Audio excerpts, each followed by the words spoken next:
ಮುಂಜಾನೆಯ ಆರಾಧನೆ. ಬನ್ನಿರಿ ಪ್ರಭು ಯೇಸು ನಾಮ ಸ್ಮರಣೆ ಮಾಡೋಣ. ಕೊಲೊಸ್ಸೆಯರಿಗೆ ಬರೆದ ಪತ್ರ 2ನೇ ಅಧ್ಯಾಯ ವಾಕ್ಯ 10. ದೈವತ್ವದ ಸಂಪೂರ್ಣತೆ ಸಶರೀರವಾಗಿ ಕ್ರಿಸ್ತ ಯೇಸುವಿನಲ್ಲಿ ನೆಲೆಗೊಂಡಿದೆ.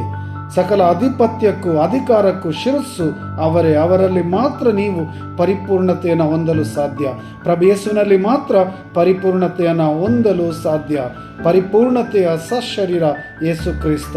ಸಕಲ ಅಧಿಪತ್ಯ ಅಧಿಕಾರಕ್ಕೂ ಶಿರಸ್ಸು ಪ್ರಭು ಯೇಸುವೆ. ಪ್ರಭು ಯೇಸುವೆ ಒಡೆಯರು.